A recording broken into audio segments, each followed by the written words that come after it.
Tu as eu crédit et tu as eu un refus de la banque de te faire un rachat de crédit. C'est une bénédiction pour toi. C'est très bien qu'il t'ait refusé un rachat de crédit. Tu le vois peut-être pas aujourd'hui, mais c'est très bien. Et là, pour le coup, je suis d'accord avec eux. Tu sais pourquoi? Parce que la banque, elle adore prêter de l'argent. Parce qu'elle se rémunère avec les intérêts qu'elle va te prendre en te prêtant de l'argent qui d'ailleurs n'est même pas à elle. Mais bon, c'est un autre sujet. La banque adore prêter de l'argent. Si elle ne t'en prête pas, c'est qu'elle trouve que ton dossier il est beaucoup trop critique et que tu représentes un risque trop grand pour la banque en termes de remboursement.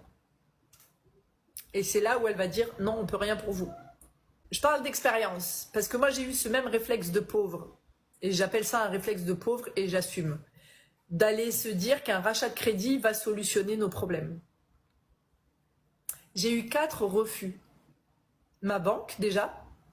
Et ma banque, c'est marrant parce que c'est eux qui m'avaient fait le dernier prêt personnel. Donc, ils savaient que j'étais déjà à 60% d'endettement quand ils m'ont fait ce prêt-là. Donc, ma banque, où je me suis dit, bah, c'est eux qui m'ont fait le dernier prêt quand même, bon, bah, ils vont pouvoir me racheter mes crédits. La banque me dit non. Je dis, bah, ok, bon, très bien, bah, c'est pas grave, vous dites non, bah, je vais aller voir quelqu'un d'autre. Je suis allée voir Carrefour Banque parce que j'avais bien évidemment la carte passe, hein, carte différée, bien sûr, hein, on fait toutes les conneries possibles de la Terre. Carrefour me dit, le monsieur de Carrefour était très sympa, d'ailleurs il a eu de la peine pour moi quand il m'a dit non, hein. Il m'a dit je suis désolée là mais j'ai mis tous les chiffres dans le logiciel, machin, votre dossier il passera pas, je suis vraiment désolée et tout. Tu sentais qu'il avait de la peine. Mais de la peine pour moi qu'il puisse pas solutionner mon problème. Donc bah, j'ai ravalé ma fierté, puis j'ai dit merci, au revoir, c'est pas grave, vous inquiétez pas, blablabla. Je suis allée à la banque en face de mon boulot, où j'étais pas du tout cliente, hein, tu vois, donc j'ai pris un rendez-vous et tout, j'ai expliqué ma situation. Cette connasse, elle m'a, je vais dire, humiliée, parce que l'entretien, ça a été jugement sur jugement sur jugement. Mais qu'est-ce que vous avez fait de tout cet argent? Ma fille, elle a 18 ans, elle gère beaucoup mieux son budget que vous. Je comprends vraiment pas. Vous avez fait quoi concrètement avec cet argent? Il est parti où? Bref, elle m'a dit, bah, nous, de toute façon, on pourra rien pour vous. Effectivement, votre taux d'endettement, il est beaucoup trop élevé, etc. Mais je vous donne la carte de quelqu'un qui a l'habitude de traiter les dossiers de la dernière chance, quoi. Genre des gens qui sont sous tutelle, sous curatelle, machin. Tu sais, vraiment les cas bien lourds, quoi. Elle pourra sans doute vous trouver une solution. Et donc, j'appelle cette dame. Là, déjà, je commençais à avoir chaud au cul. Je me suis dit, mais putain, oh, il se passe quoi, là? Je pensais que le rachat de crédit, tout le monde fait de la pub pour ça. Pourquoi ça passe pas? Qu'est-ce qui se passe? On me les a donnés, ces crédits. Donc, pourquoi aujourd'hui, on peut plus me les racheter? Toi, la fille qui avait encore pas... Bref, donc j'appelle cette dame et du coup, elle voit tous les chiffres, machin, bidule.